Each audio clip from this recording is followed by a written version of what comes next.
Well, this is going to be the relation of an anecdote that I experienced in college. It wasn't something that formed my ideas when it comes to education, but it's an experience that very much solidified what was at the time a relatively new notion in my mind. Um, Most of you don't know, although a few of you do, that before I was working in the oil industry, when I went to school, I was actually a music major. In high school and middle school, my passion was music. I was a clarinet player. Did all kinds of competitions, all kinds of performances, and was a great passion of mine. And even though when I finished high school I had the realization that there was very unlikely that there would be any remuneration to be found in a musical career, I mean, as a performer, which when I was in high school was what most people were suggesting I attempt, um, it's very difficult to get a position that pays anything, and none of the positions pay very well unless you become extremely famous. So Yo-Yo Ma probably makes a lot of money, but there was no serious expectation that I would ever achieve that level of skill, and indeed never did. I don't make any claims to having done so. However, the possibility existed also of becoming, say, a band director. I played some in orchestras, but was always kind of raised in the wind band literature, which is kind of a weird aesthetic, because it's something that really doesn't exist outside of the public school bubble. I mean, there are private schools that do it. There are actually private bands that do it, but the overwhelming majority of the material and of the players are coming from a public school mentality in the United States. It's my understanding that in other countries, like in Germany, for instance, people do band outside of school, but be that as it may, it was such a passion of mine that I realized even though it's not likely to be particularly remunerative, I know that I will regret not studying it further. When you get really, really good at something and you realize that you could be much better, it's very hard to simply walk away, especially when you really enjoy it, as I did. And there was a certain allure to becoming a band director. The idea of coming to, a small town that wasn't particularly sophisticated and taking normal kids and helping them to achieve excellence. I was fortunate that my band directors in middle and high school were dedicated pedagogues. They were basically fanatical in their desire to um, have really good performing groups, and in expecting excellence. And something that not only did I enjoy, but I found extremely interesting. And there was a certain appeal, and this is kind of a trope, a common um, I don't want to say myth, but um, calling that a lot of people kind of look at. You go to the small town and you spend there 30 years there, and if you basically become an institution unto yourself, and build a successful band program. And that was kind of my goal. And so I applied to Michigan State University, got in based on an audition.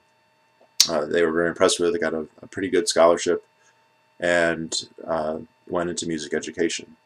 Now, my political developments paralleled all this. My first kind of interest in politics probably happened when I was around 12 or 13.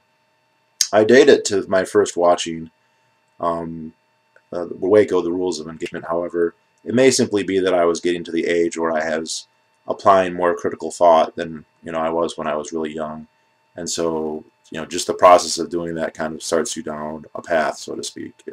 If you apply critical judgment to current social institutions, it's very hard not to start drifting one way or another. Or perhaps it's the fact that I saw that documentary and it really got me thinking. I don't know. It's very hard to decide in the present what you were thinking in the past, since it wasn't really a cognizant thing. But I entered college as a pretty strong minarchist, somebody who thought government had a couple things that it was necessary for, uh, but that there were also costs with government and dangers with government. The potential for them to be genocidal was something that I had long been aware of, and the potential for the United States to be genocidal was also something that I had come to accept, when I was maybe 12 or 13. So, even though that's a fairly unusual position for people to take, that's kind of where I was.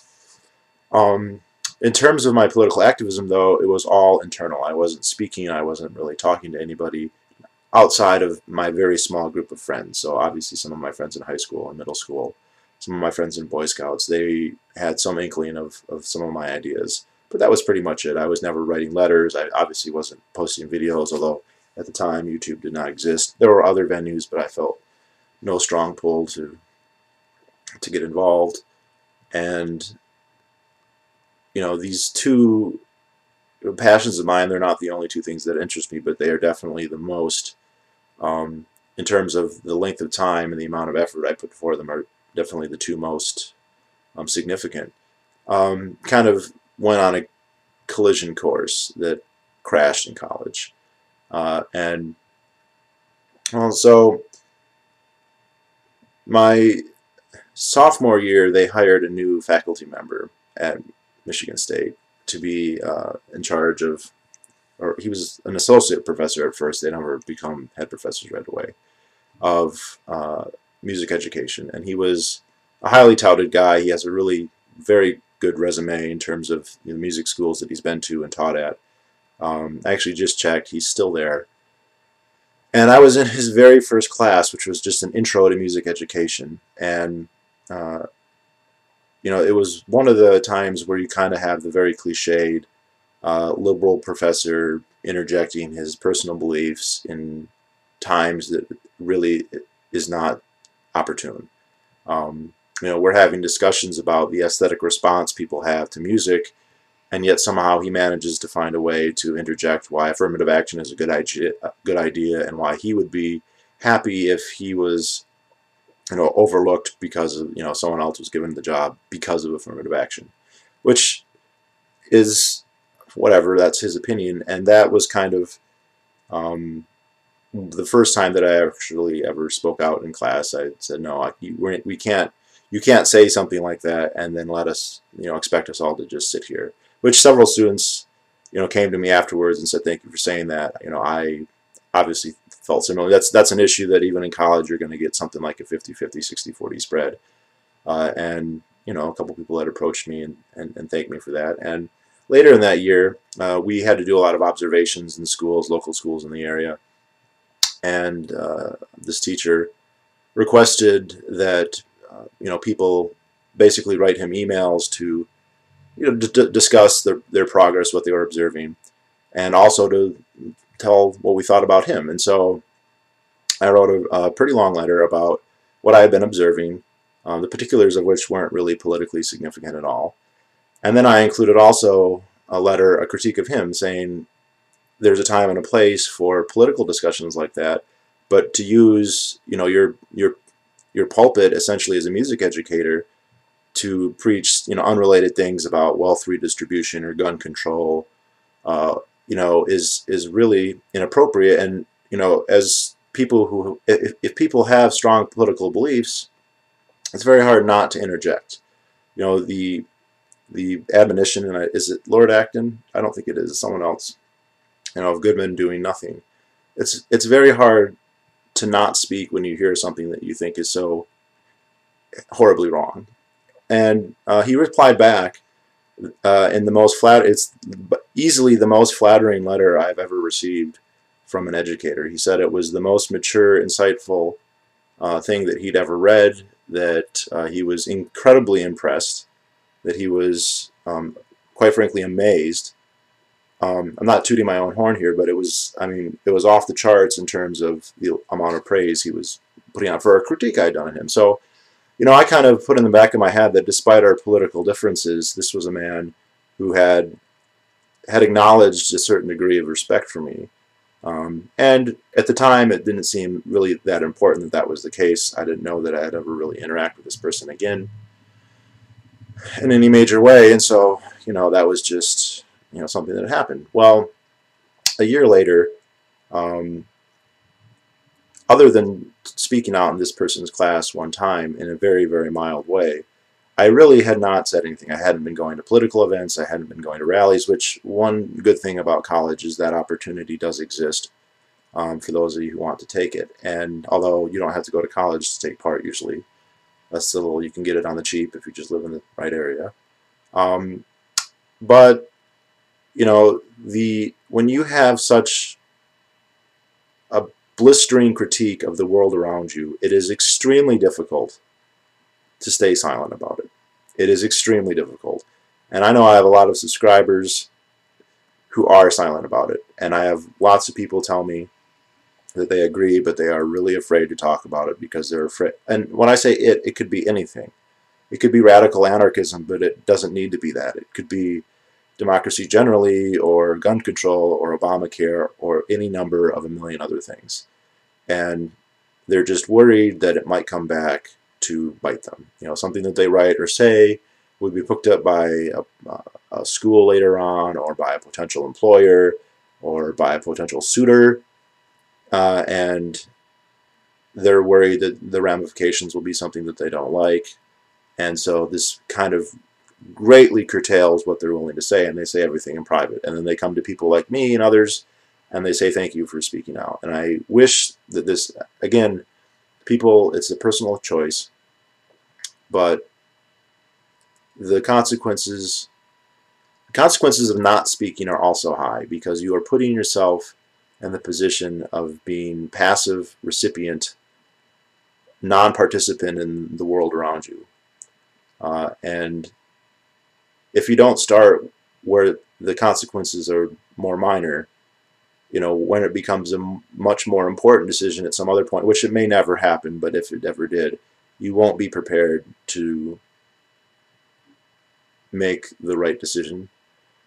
That's a different story. In any event, I basically felt like a volcano about to explode, and the particular spark that set me off was the Martin Luther King holiday. Now, of all the things to be mad about, Martin Luther King is not very high on the list. In fact, since that time, I've come to kind of reconsider a certain degree. He was anti-war. There are certain things to like about him, but he's definitely vastly, vastly overrated. And what really upset me about the cult around him is that he is essentially treated as a demigod. People will cite an argument and say, well, affirmative action is justified because Reverend Martin Luther King believed in it. Which is not an argument for affirmative action. That's just an empirical fact about somebody who liked it. So, in a fit of frustration, I wrote a letter to the school newspaper, basically saying that, well, which they fortunately published on the Memorial MLK issue. Now, normally, there's no school on MLK Day, but so it would have probably been the Friday before, maybe the Tuesday after, I don't remember.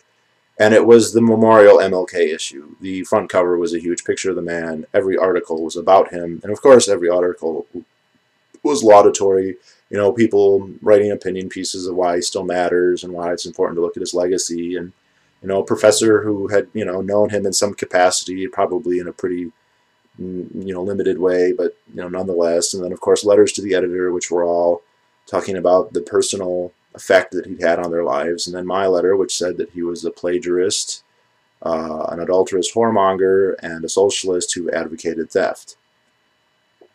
All of which are true. Now, the theft article is kind of dependent on a non-hypocritical understanding of theft and ethics.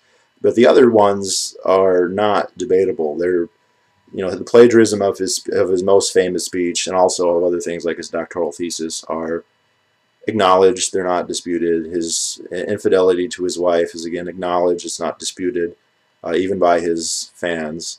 And the idea that affirmative action is a good idea is certainly not something that can't be disagreed on at the very least. And the letter had about what you'd expect. I got many, many, many emails, a few that were positive, but the vast majority of which were not. And that was that. And as the year went through, I began to be a little concerned that obviously some of my professors had read it, although none of my professors approached me. Other people did. Now, in the College of Education, to get to the higher level classes at Michigan State, I don't know if this is still the case, but it was then, you had to get into something what's called advanced standing, which is essentially you are examined, I believe in person, but maybe just in writing, with a committee, and they look over your records and they decide whether or not you should be allowed to take higher level courses. And it's basically very much a formality, unless they have some really powerful reason to not like you, they're probably going to rubber stamp it. However, it is a very subtle way for them to have control over who takes the higher level courses. I have heard of other people who had personal vendettas against them from people on the faculty who then would not allow them to pass this thing, which is essentially subjective. They don't have to give a good reason to deny you, and if they do, the opportunity that for recourse you have, it's not nothing, but it's very, very difficult and tedious. And many of the people I know who this has happened to, it hasn't been tons of people that I know who this has happened to, but some of the ones that I've known, the easiest thing for them to do was simply to transfer to another school, which is not exactly that easy thing to do. Now, rather than simply submit to this, I was going to go and talk to these professors beforehand, just to make sure that I wasn't going to be surprised or find that they were going to get upset about this article. And so I wanted to speak with this professor of mine that I had who had written me this very laudatory, again, the most laudatory message I ever received from an educator, really. And I have received some pretty laudatory things from educators over the years, including in college. And to talk with him and just essentially to touch base and to make sure that everything was okay. That going through this advanced standing process would not yield any surprises. So I went to speak with him. I made an appointment. And my first question was, do you remember? And this was several months after I had written the article, or letter to the editor, really, not really an article.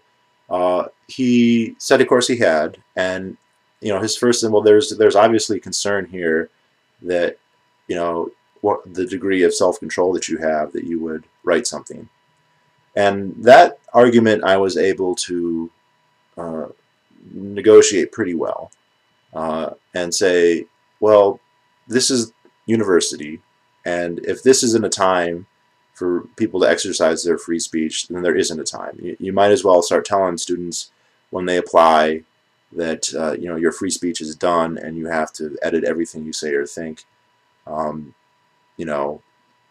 for that reason. There was no cussing, there was no vulgarity, there was no sexuality. It was totally fair game political discussion, and he agreed to this. Now, the other thing that had kind of happened during this time is I had become a full anarchist by this point, and my idea was that, and of course I had major qualms about even being at school at this point because it was subsidized.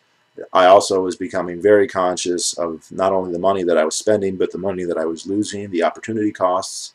And so my motivation for being in school at all, was gone essentially, and there was I very much toyed with the idea of simply walking away. And to my non-credit or discredit or credit, whatever you want to say it, I decided that I had put enough sunk costs in that I may as well get a degree at this point. I consoled myself that I would never work in public schools.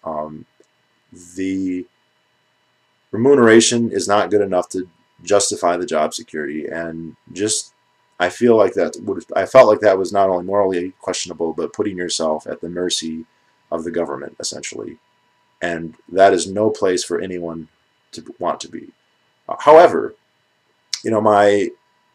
not really my dream, but the interesting idea of becoming a band director was still possible because there are private schools, indeed quite a few, and most of them have band programs, and they have band directors. And so there seemed to be kind of an obvious, alternative, become a private school band director, in which case the degree that I was seeking was still a good idea.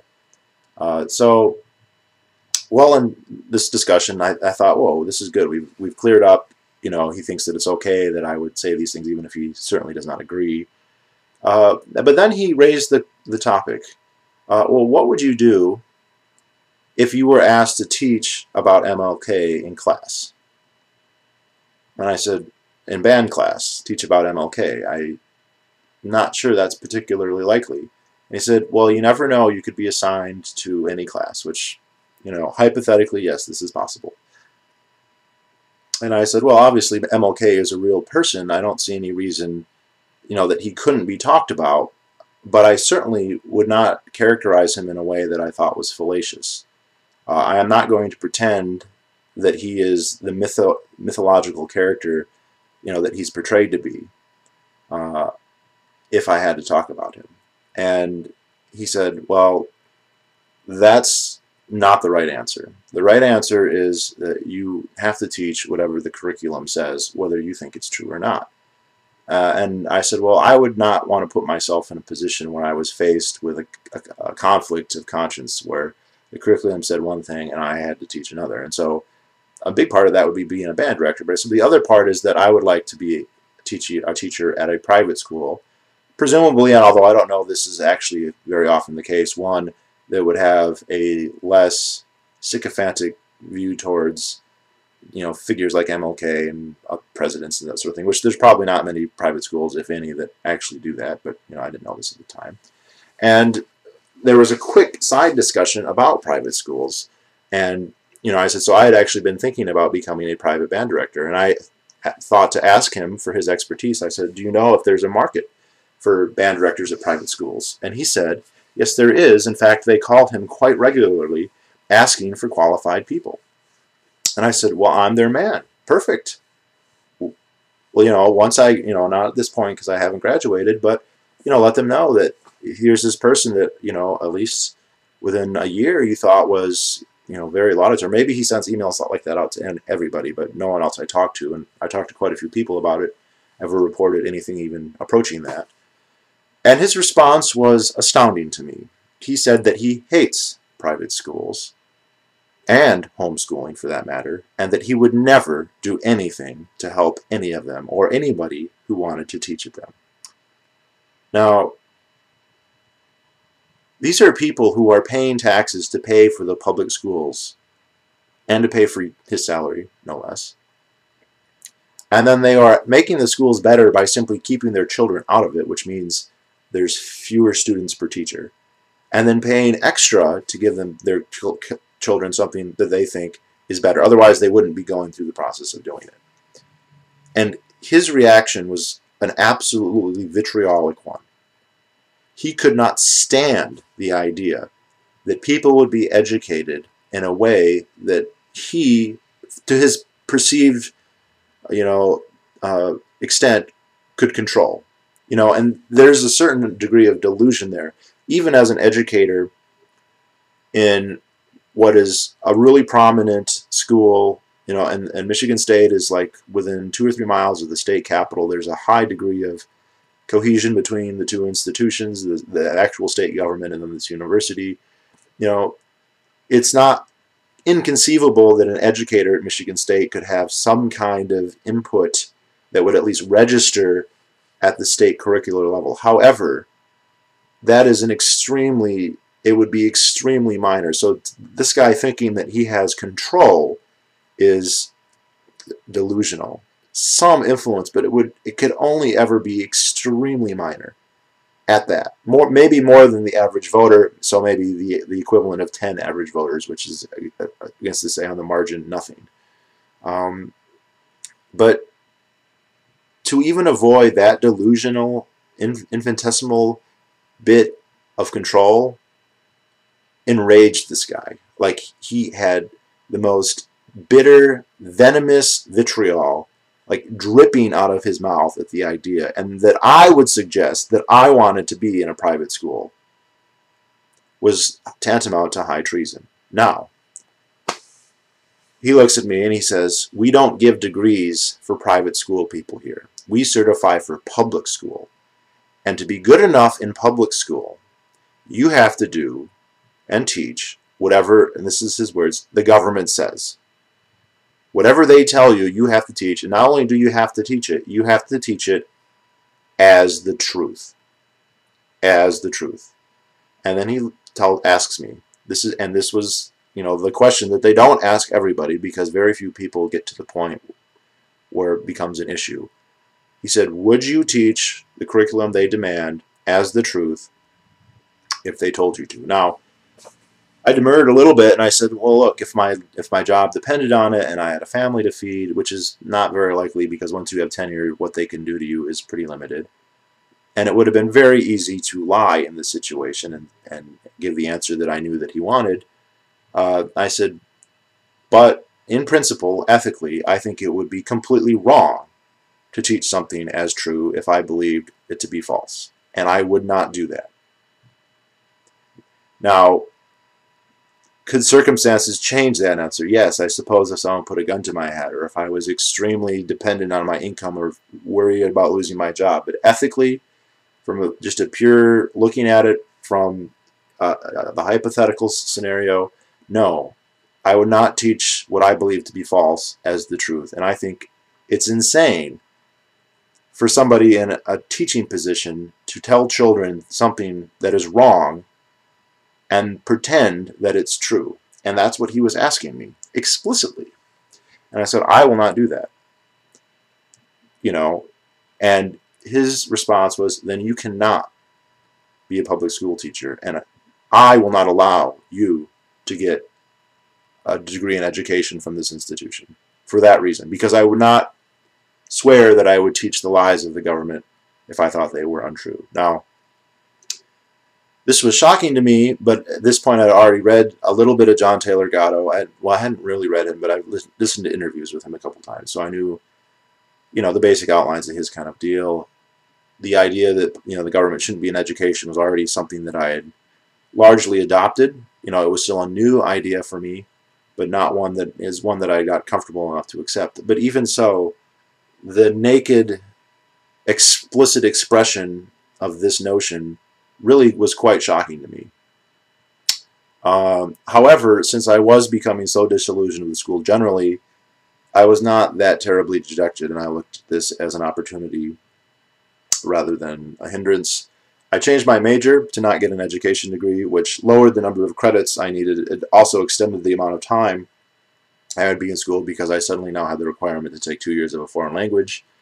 But you know, it reduced the amount of money I was going to have to spend. From that point on, I no longer had to take out loans. I was able to pay as I went with the money I was earning at fast food and working at Krispy Kreme, which is not the greatest, but, you know, if it lowered my debt, so be it. And that's what I did. And now, well, you know, when I told my family, of course, they were extremely upset, and they more or less insisted that I speak with the ombudsman about this, which I did mostly to see what he would say. At this point, I was definitely viewing school as an enormous anchor on my life. It was costing me money to be there. It was not intellectually stimulating. I felt like my time would have been much better spent just reading on my own, educating myself, you know, pursuing things that I was interested in to the degree that I could, rather than their system. And I don't mean this school in particular, but the higher education system generally. Now, are there specific places where this critique is not necessarily as valid? Sure. But it's generally true. The ombudsman, interestingly enough, said that is a very interesting case, and that's probably something that you could challenge. And if you're interested, you know, I can tell you what steps to take. But I wasn't interested. By that point, which was, and this point's now like maybe a year after this conversation, I'm almost done, and I'm thinking, I don't want to invest any more time and effort. And you know what? It's worked out just fine. You know, the fact that I have a music degree, you know, it wasn't like something that was going to get me a job necessarily, but now it's almost like, well, you're kind of like a Renaissance man. You have this weird thing that very few people have, but then you have all this work experience in a completely unrelated field, and you know, it's kind of like having a broad base. But the point is the explicit nature that, you know, what is taught is not what's true. It's what the government says. Through like, not like it's Obama dictates and, you know, they're writing it down. Through the curricular process, through the state boards, through the, and this isn't well known, but this is definitely the case, through the NGOs like the Rockefeller and the Carnegie and the Ford Foundations, you know, generating curricular ideas and then getting these rubber stamped through state committees and federal committees, and that's the truth. And it's and the attitude of this guy was very clear. And I can't say that everybody had this overt will to power. Many of people did, but I don't want to say everybody, but he certainly did. And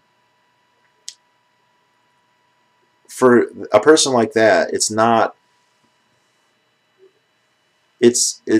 enough to say you're educating your children, say in homeschool or private school, or that they're doing better on tests, or that they're having better results after we're getting higher paying jobs or whatever, or that minorities and poor people do better in non-government schools than they do in government schools.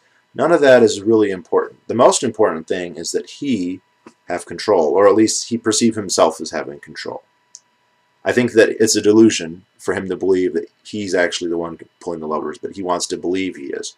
Or, and perhaps that's an incorrect interpretation of his motivation. Perhaps he doesn't view himself as being in control, but he wants the government to be in control, and the idea that it's not is greatly upsetting to him. And this is a guy who, explicitly said he believes in cradle to grave, all that stuff. So this guy was pretty close to communists as far as I'm concerned.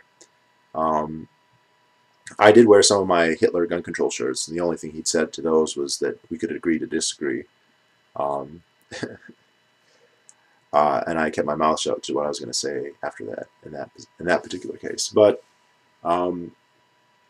it's a phenomenal will to power, the desire to dominate and control, and it's so obviously not about educating people. And you bring up private schools and homeschooling and abolishing public schools, and you get this, what about the poor, and what about all the minorities, and they're not going to learn, and there's going to be a two-tiered system, and we're going to have a whole bunch of people who aren't getting educated, and then there's going to be an elite that is getting educated, and people aren't going to be ready to take care of themselves, and it's like, you are completely disconnected from reality, because the apocalypse that you're lamenting might happen is the world that we live in now. Public schools raise equality. Like, everyone keeps talking about how there's increasing disparities in wealth, that the richer are getting richer and richer, but, public schools are not getting smaller. They're getting more and more funding. They're getting more powerful, if anything. So how does that make any sense? And poor people do terrible in school, and this is something that's readily admitted in higher education. I kind of knew this before, but it was not something that was denied. I mean, the main focus when it was brought up was to try and figure out, to get people thinking, what's wrong? Why doesn't this work? Why doesn't throwing millions and millions of dollars in the inner city produce suburban scores? And it's because it's irrelevant. It's because if you have a bad family background, it doesn't matter what the state does. And if you have a good family background, it doesn't matter what the state does. It's like it's irrelevant, except for the costs that it imposes on everybody. That's not irrelevant. And what's ironic about that is the costs that impose on people fall hardest on the poor. Like a rich kid, if he spends 8 hours a day doing nothing, wasting it on video games or going to school, he's still going to have a full belly. He's still going to have high-functioning parents, or at least a parent, and they're still going to have money to augment, whatever he's not getting educated in school or playing video games, whatever. If you're poor, spending 8 hours a day in an institution that isn't doing you any good could be the matter between, it would be maybe hyperbole to say life and death, although literally that probably is the case, at least occasionally. But it certainly could be the difference in a marginal sense between one degree of poverty and another. 8 hours a day, 45 hours a week. That's a lot of money, even at a very low-paying job. But it's more significant than that, because it's years and years that you don't start climbing the ladder. It's a delay. It's retarding, in a very literal sense, your earning power. And not just your earning power, what you can learn. Because the stuff that you learn in the job market, in the real world, it's actually applicable to bettering yourself. Now, is every single thing ever mentioned in school inapplicable? I wouldn't say that, because they mention enough things that it's very hard to, say all of them are completely ridiculous. Knowing to read is probably useful, although schools are very poor at teaching people how to read. How long it takes and how expensive it is ridiculous in comparison to, say, Hooked on Phonics, just to name one alternative. And people might say, well, Hooked on Phonics doesn't work all the time. But there's many thousands of other alternatives besides that. none of which cost anything close to what public schools do. And yet all of them are going to have as good or much better results. But it's a very tiny fraction of what is presented in schools, never mind how much of it is retained, which is very, very, very little, that there would be any kind of consensus on it being really useful to a person in terms of bettering their position, either as a young person, as a poor person, as a rich person. But keeping them locked up in these big cinder block monstrosities, or brick, or whatever they happen to be made out of, that's extremely expensive. And then the other thing that's expensive about it is the taxes themselves, which fall on consumers and poor the most. You know, the property taxes that you pay for public schools, that's reflected in the rents poor people pay. That's reflected if they're not renting in the homes that they own. And it's reflected in the prices they pay when they go to the local supermarket that has to pay property taxes also. And if you are well off, a 3 or 4% tax burden is annoying. It means that instead of going to Hawaii, you go to California, or, you know, it's a marginal decrease, which isn't good and not justifiable, I don't think, but it's not going to make the difference between whether you're hungry or not. But if you're poor and 35% of your income is going to your food, and your food costs 5% more because the grocery store has to spend more, or you have 5% less because your rent is more, then the taxes are also a huge burden on you. And I love it when poor people say, I don't pay taxes because they don't pay income taxes. Income taxes are not the only type of taxes. And at least where I'm from, and from what I can largely tell, property taxes are at least supposedly for public schools. Now, money's fungible, and so maybe that's not a distinction worth making, or a distinction without a difference. But in any event, the cost, the direct monetary cost, is extensive. Now, there's other, I think this one is relatively more minor, but then there's also, of course, that resources are bid to the public schools. So you have, you know, all the construction workers who could be repairing your deck or whatever, or building you a cheaper house or whatever else, are going to have slightly higher prices because public schools are paid. Now, I think that's going to be on net not that huge of a deal most of the time. You get a new school in a small town, it might make a difference for a little while. Yeah, I'm just outlining that there's so many, I can't even list them all. And so it costs all this stuff, and then it doesn't do anything. And it's very easy to say, well, hypothetically, what about the kid who works really hard in public school, and he reads all the time, and he does well in classes, and he goes on to college, and he gets a good job? Well, sure. Those people exist. Sure they do. Not most people who go. A person like that who's motivated, they're going to find a way to land on their feet regardless. And they probably land on their feet a lot earlier and go a lot farther if they weren't being constrained in the straitjacket that is public schools. If they weren't submitting to the will of some ivory tower hypocrite who doesn't know what's really going on out there.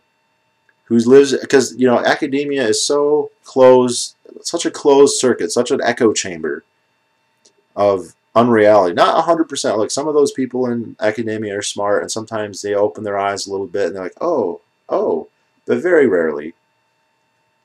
And it's people like that, and people on the foundations who hire people from academia who agree with them, by the way. You know, if you want to pass Marxist curriculum, it's really easy. All you have to do is have a committee to look at curriculum, and then you appoint everyone on the board, and you just appoint a bunch of Marxists.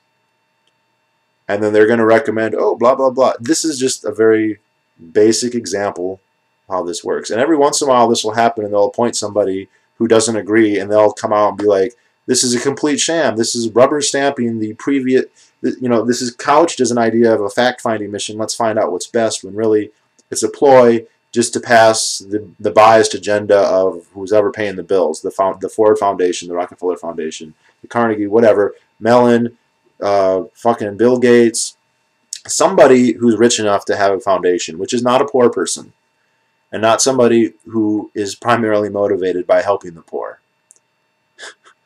I mean, in a way, people like Rockefeller and them thought they were helping the poor. They thought the poor don't deserve to be, don't deserve autonomy. They don't have. They are so pathetic and weak that they need to yield themselves to our molding hands, to quote David Rockefeller directly. And so they may even delude themselves that they are being philanthropic by dominating us as much as possible. And the people, of course, who resist their domination the least are the least are the poor, because they don't have an alternative, and it's mandatory. It's compulsory. You're compulsed to attend school. And if you can pay for an alternative, either homeschooling or private schooling, then you can get around going to public schools. But that's a much higher cost. You've still got to pay indirectly for the public schools anyway, so most people don't choose to do that. And it's a straitjacket on people's lives. It's a control mechanism. Everything about it is control. Now, it's a huge bureaucracy, and so is it like every single teacher is like getting a memo from David Rockefeller every day about what to teach. No, it's a system. It's a system. And it doesn't work on everybody. I went to public schools. Most of y'all went to public schools. And I think that this information revolution that we're having is certainly, adding an extra dynamic. I don't know if it's necessarily going to abolish it or anything. I was just watching a John, if you actually go back, I linked to a John Taylor Gatto interview a couple videos ago. I don't remember which one. But he talks about, if they made it so that it wasn't mandatory. This is his prediction. It sounded plausible to me, but I don't think there's any way to prove it. That if they made it mandatory, of course, if they made it so that it was not mandatory, so you could attend public schools if you wanted, but you didn't have to. You could just do nothing, or you could do private, whatever. So at first, probably not that many people changed, but within about half a decade, you would have the arising, institutions to accommodate this, which would be less than what we have now, because I think a lot of people are just going to be like, you know what, I'm not even going to go the brick and mortar pedagogue route, which is what most people think is what you have to do. Like most critiques of libertarian anarcho-capitalism is, how is libertarian anarcho-capitalism going to recreate or ape the current system? How is it going to have a big, brick building in every neighborhood or every place that's full of teachers and principals and having students come every day? How is it going to, how is it going to replicate that? It needs to replicate that if it's going to work. And the point is, that doesn't need to be replicated. That system is an inferior system. That system is geared toward the creation of unthinking, uncritical, good worker, obedient subjects. That's what that system is for. And it's relatively good at it. Okay, you don't want that system. Now, could there be some overlap? Could buildings still be used? Sure. Could pedagogues still be used? Sure. In some circumstances, they may make sense. But the idea that it would have to duplicate, no, you want to reform, you don't reform the system by duplicating it. Like to build an identical copy is not a reform of the system. But he thinks after about 5 years, people would kind of figure out this isn't such a bad idea, and he says within 10 years he doesn't think anyone would go to public schools anymore. That's just his opinion. It sounded right to me, or sounded plausible anyway.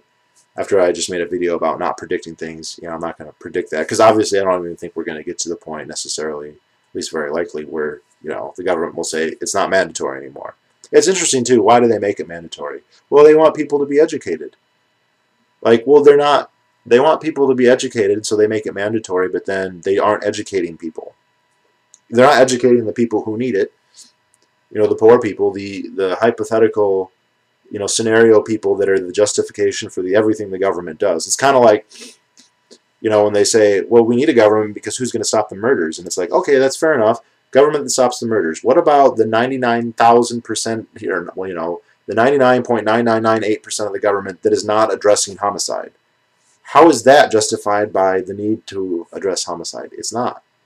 Okay, so what does the schools in suburbia where all the kids are illiterate, all the kids are high functioning, what does that have to do with educating the poor? And what does mandating that they go have to do with educating the poor? And why aren't the poor even getting educated? It's like the mandate is there, but it's still, and that's the thing, is the mandate's not there to make the poor educated. The mandate's to get everybody to go so that they all can be standardized, rubber stamped, and you know, the nuclear family broken up, you know, subservience to government solidified as much as possible, you know, to create people who maybe can read well enough to read orders but not think hard enough to question them. And that's the system we had. And I had I guess the fortune, the good fortune, to be confronted with that in a very realistic way. Now, is this guy going to admit, and does he even believe, and I doubt, that, you know, this is what it's all about? No. But if that's the tactic you have to use, and that's the view you have it, if that's your stance, that everyone has to submit to your will, why can't you fucking persuade people if you're so smart? If what you offer is so wonderful, then it shouldn't have to be mandatory. People will flock to come to learn from you if it's that great.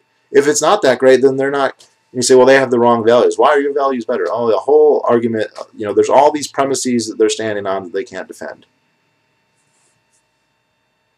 Which is fine if we were just talking about weird stuff that has no applicability, but we're talking like they're making us pay for it, and they're dumbing us down as much as they possibly can, turning out legions of unthinking automatons. They're not automatons, but people who are so below their potential, so far below what they are capable of, and afraid. You know, all these people full of trepidation. But it was very good for me, and this was kind of like my coming out. You know, gay people talk about coming out. This was my coming out. This is when I was like, I am not going to be quiet about this the rest of my life. Putting my head in the sand and hoping things get better, hoping no one notices, that'll do me nothing but harm. Not only does it feel good, it's like, in a utilitarian sense, it's the best thing that I can do. Hiding up in the woods as a hermit, running away to fucking Chile or Costa Rica or Mali or Iceland or any number of other countries, that's not a solution. I mean, if I have to do it, I will. But I would much rather not have to do that. It's not a necessary end to this. But the only way that that's not going to happen is if enough people know better. And that's why you speak out, and that's why you explain, and that's why you go through this battle every fucking day and repeat and repeat and repeat and repeat and repeat. But you got to remember, every time you hear the same argument again, it's not always the same troll. It's a new person who is asking the question. And if you get tired of it too, sometimes that's fine. But it's always worth coming up to the plate and taking another swing. And it's always worth joining the chorus. You know, and the last time I kind of brought this up, a lot of people, or at least several, you know, said they're thinking about making videos and joining, and whatever. Don't be quiet. Don't be silent. You know, being meek in the face of aggressive power is a fool's errand. There was a great, I'll put a link to it because it was so amazing. It was a Discovery Channel profile of a man in San Diego. This was in the 90s at some point. Who he owned a watch shop, and he, over the course of a few years, killed 4 or maybe 5, I think 4 though, attempted burglars. He got shot numerous times. He shot other ones that he didn't kill, but people were always trying to rob his place. And he'd been working there for a while. He didn't own any guns, and another shopkeeper said, you know, you should probably get a gun because there's a lot of robberies. He bought a gun. He got robbed 4 months later. He shot the guy in the face. The guy didn't die. And, you know, everything was fine, right? But he started to look at it and think, okay, I got the guy this time. What's going to happen next time? I wasn't really prepared. If the circumstances had been even a little different, I wouldn't have been able to do that. So he started training a lot more, going to the range, going to the gym. He bought more and more guns, and he got to the point where anywhere he was in his store, there was a gun he could get to within a second, basically. And like a few months later, he got robbed again, and he killed 2 assailants. And he ended up killing 2 more assailants a few years after that. But what was very interesting in the interview is he said, the interviewer asks, why didn't you just give them the watches? Why didn't you just give them the money? He goes, because when you surrender to them, you are putting your life in their hands. You are putting whether you live or die at the mercy of a person who has just demonstrated by his aggressive act of robbing you and threatening you with a deadly weapon also in all these cases. The normal rules of ethics do not apply to this person. The normal restraint of civilized people to not murder each other and rob each other do not apply to this man. And your plan, your suggestion is that I submit to this person and allow him to do whatever he wants. Now, he may not kill you, but it wouldn't be up to you at that point. And he said, my life is too precious to be negotiable with a criminal, to be negotiable with a person who's going to attack me, he's already demonstrated that. And your life is too precious to be passive about stuff like this. And also, speaking out to a professor in college, there aren't really high, maybe the first time you do it, you're nervous about it, or you're worried about your grade or your GPA or your degree. Really, the stakes are not that high. They're not that high. And if you're unwilling to take a little step in a case like that, there might be a day when the stakes are a lot higher and the consequences, the pros and cons of action or inaction are much more significant. And if you are unpracticed in doing it, if you don't do the little things, you won't be able to do the big things when they happen. Now, this isn't me, saying that I'm all ready. It's an ongoing process for me. And I'm very thankful that I started when I did and that I still continue to work in this direction. And I highly encourage people to consider, remembering that and acting accordingly. The more of us that there are who are vocal and effectively vocal, the less chance this is going to get as bad as some people think it might. And, that's not a prediction, that's just a hypothetical possibility. You have nothing to gain by submitting to those who would harm you, whether they're private criminals or public criminals. You have nothing to gain. That's also a lot of fun. It's good for your character. It's good for your soul, if there is such a thing. There isn't, but whatever the zeitgeist in your mind, it feels good. And I would highly recommend you do it. So anyway, so this is kind of a ploy both about, this kind of a dual video, call to action, more or less. And, not specific action, but just character action, personal development action. That's the most you can do. Politics is all very debatable, but you have the control over yourself, that you can sculpt yourself, and I don't just mean your body, but your mind. That's where you have the most effect. So go ahead and use your ability, use your volition in the area where you can. And you might surprise yourself what you're able to do. A lot of people tell me, oh, I can't talk like you, and I can't, how do you know all that? There's nothing special about me. It's just going through and putting the effort in, and you'll amaze yourself and you'll amaze other people. And I tell you, when people tell you that you're amazing and that they can't, that's a really good feeling too. And when you look at yourself in the mirror, and I'm not to that point, in the physical sense, but where you can be happy and proud of what you're doing, how you're doing it, the person that you're becoming, that's what matters. And the snotty-nosed, four-eyed professor who lives in an ivory tower, who's going to give you a bad grade because he thinks you're antisocial because you don't believe in the communist utopia he thinks is going to solve all the problems, he doesn't matter in the long run. So that's that. I had no idea this video was going to be this long. I apologize. Anyone who does watch to the very end, let me know. I'd be impressed. And I will talk to you all another day. Thank you. Goodbye.